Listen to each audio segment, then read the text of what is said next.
With Doubtnut, get instant video solutions to all your maths, physics, chemistry, and biology doubts. Just click the image of the question, crop the question, and get instant video solution. Download Doubtnut app today.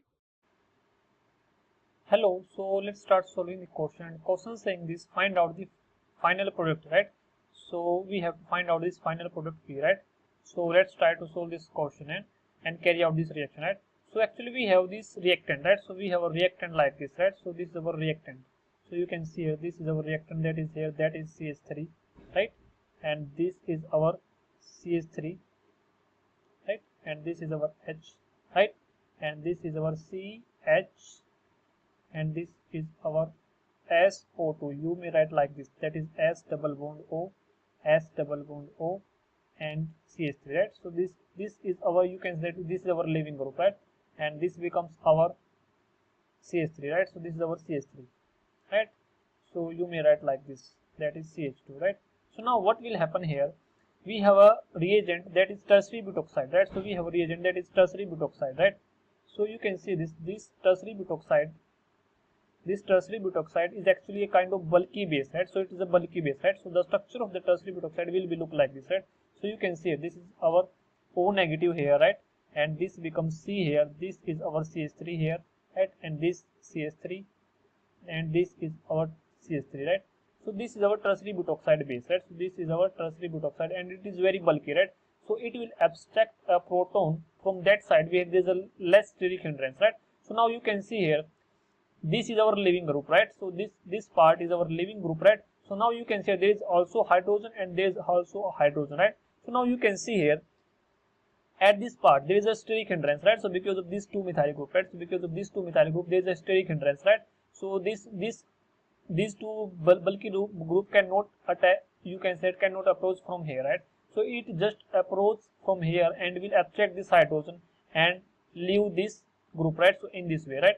And there is a formation of this alkene takes place, right? So now you can see here the formation of alkene will be look like this, right? So you can see here, this is our carbon and this is our 2-methyl group, right? So this is our 2-methyl group, right? So this is our 2-methyl group, and you can see this is our hydrogen, right? So this is our hydrogen, and now this is our alkene form, right?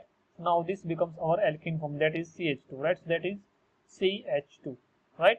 So now further we have carried out the ozonolysis, right? So that is oxidative ozonolysis, right? So further we have carried out the oxidative ozonolysis, right? So let's try to find out the oxidative ozonolysis, right? So in the case of oxidative ozonolysis, we have used the reagent that is O3 and H2O2, right? So which is the oxidizing agent, right? So now here acid is formed, right? So here acid is formed and this will break out from here, right? Acid is formed, right? So now you can see here the reaction will be look like this. The product of this reaction will be look like this. So you can see these are 2-methyl group, right? So this is the 2-methyl group, and this is our hydrogen, right? So this is our hydrogen, and this is our C. This becomes, here you can see this becomes COOH, right? So this becomes COOH, right? And from here this becomes CO, right? So after this CHO becomes, and then it becomes, due to oxidizing agent, it becomes oxidized, right? So that it becomes HCOOH, right? So it becomes HCOOH, formic acid, right? So this, right? So these are the product, right? So you may write this product like this, right? So you may write this product like this. These are 2-methyl groups, and this is our COOH, right? So this is our product, right? So this is our product, right? So now you can see here, one of the product is this, and the one of the product is this, right? So one of the product is this product, that is our formic acid, right? So that is our formic acid, right? So let's check our product options, right? So now you can see here in option A, right? So in option A and option B we have, you can say we have aldehyde formation, right? So we have aldehyde, that is formaldehyde, HCHO and SHO, right? So this cannot be our answer, right? So because we have carried out the oxidative ozonolysis, right? So that means our final product must be an acid, right? So now you can see here in the option C and option D we have one, there is a acid, formic acid, another is acetic acid, right? Now but we have here we have the formic acid, right? So in this way option C becomes the right answer and option D becomes the wrong answer, right? So we are left with the correct answer, that is option C. Hope this answered your question. So thank you. For class 6 to 12, IIT JEE and NEET level. Trusted by more than 5 crore students. Download Doubtnut app today.